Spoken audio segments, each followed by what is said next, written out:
എറണാകുളം ദർബാർ ഹാളിൽ വേറിട്ട കലാപ്രദർശനം ഒരുക്കിയ ആലുവ ബ്ലൈൻഡ് സ്കൂൾ വിദ്യാർത്ഥികൾ. വിഷ്വൽ ആർട്ടിസ്റ്റ് അലക്സ് ചാണ്ടിയുടെ നേതൃത്വത്തിലാണ് കാഴ്ച പരിമിതരായ കുട്ടികളുടെ ഇൻസ്റ്റലേഷനുകൾ പ്രദർശിപ്പിക്കുന്നത്.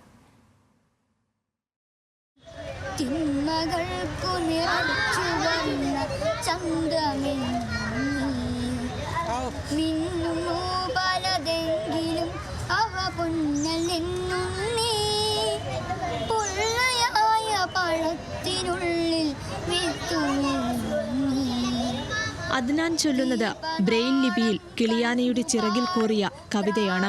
താനടക്കമുള്ള 56ഓളം കാഴ്ച പരിമിതരായ കുട്ടികളുടെ കഠിനാധ്വാനമാണ് കളിമണ്ണിൽ തീർത്ത കിളിയാന. പൂച്ചെണ്ടുകളാൽ തീർത്ത വാലും ചിറകും പുറമേനിയിലെ കവിതയുമെല്ലാം കിളിയാനയുടെ പ്രത്യേകതകളാണ്. കവിത ആറ്റൂരിന്റെ ഒരു കവിത. കവിത അന്തർ തൊട്ടറിഞ്ഞത്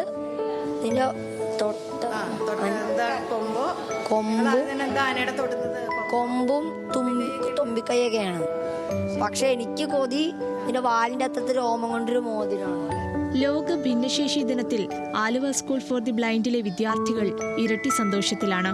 ചെറുപ്രായത്തിൽ വെല്ലുവിളികൾ തരണം ചെയ്ത തങ്ങൾ സൃഷ്ടിച്ച 300ഓളം ശില്പങ്ങൾ ചരിത്രമുറങ്ങുന്ന ദർബാർ ഹാളിൽ പ്രദർശിക്കപ്പെടുന്നതോർത്ത് ഈ വിഷ്വലി ഇമ്പയർഡ് ആയിട്ടുള്ള അല്ലെങ്കിൽ കാഴ്ചപരിമിതിയുള്ള കുട്ടികളെ കൊണ്ട് എന്ത് ചെയ്യിക്കാൻ പറ്റും. അപ്പം അതൊരു ക്ലേ പ്ലേ കണക്ക് ഒരു വളരെ കാഷ്വലായിട്ട് വളരെ ഫ്രീ ആയിട്ടും കുട്ടികളിലേക്ക് ഒരു ചെറിയ ബഞ്ച് ഓഫ് ക്ലേ കൊടുത്തിട്ട് ചില കഥകൾ പറഞ്ഞിട്ട് അവരെ കൊണ്ട് ചെയ്യിക്കുക എന്നുള്ളതാണ്. പക്ഷെ അത് പതിയെ പതിയെ അവർ നമ്മളെ അതിശയിപ്പിക്കുന്ന രീതിയിലേക്ക് അവർ കോൺട്രിബ്യൂട്ട് ചെയ്യാൻ ശ്രമിക്കുകയും അത് സംഭവിക്കുകയൊക്കെ ചെയ്തു. ചിത്രകാരിയും കവയിത്രിയുമായ അനുരാധ നാലപ്പാട്ടും ചിത്രകാരൻ അനൂപ് കമ്മത്തും ചേർന്ന് ക്യൂറേറ്റ് ചെയ്യുന്ന presence of absence in man എന്ന കലാപ്രദർശനത്തിലാണ് ആലുവ ബ്ലൈൻഡ് സ്കൂളിലെ വിദ്യാർത്ഥികളും ഭാഗമാകുന്നത്.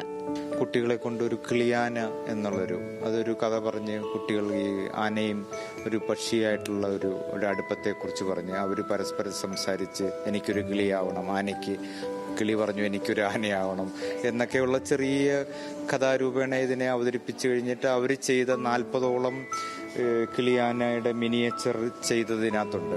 പ്രകൃതിയിലെ ജീവജാലങ്ങളും പൂക്കളും വൈവിധ്യങ്ങളും കുട്ടികൾ തങ്ങളുടെ ഭാവനയിൽ വിരലുകൾ കൊണ്ട് മെനഞ്ഞു. പ്രകൃതിയുടെ നിലനിൽപ്പിനും ജീവജാലങ്ങളുടെ വംശനാശത്തിനുമെതിരെയുള്ള ചെറുത്തുനിൽപ്പിന്റെ പ്രതീകമായ കിളിയാന നവംബർ 10 വരെ ദർബാർ ഹാളിലുണ്ടാകും.